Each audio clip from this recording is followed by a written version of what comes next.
ابو خليل ملك ركلات الترجيح كما يحلو لجماهير الاهلي ان يسمونه. وين السر في صدك الى ركلات الترجيح؟ ليست هذه المره الاولى.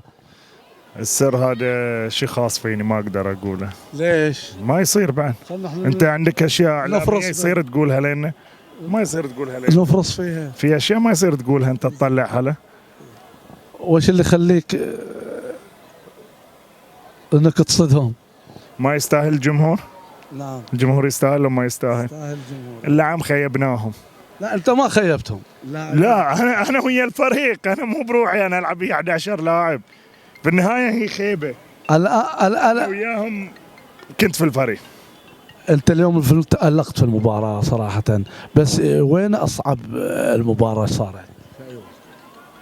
اكيد في نهاية وقتها في 90 دقيقة. كانت صعبة بالنسبة لك انت؟ تلفونك على سايلة.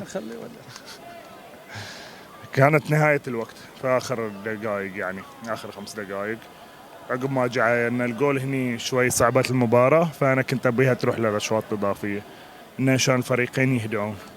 ولما جت ركلات الترجيح كنت على ثقة انك رايح تصد على الاقل. انا ما توقعتك انك تصد الاولى لكن انت صديتها.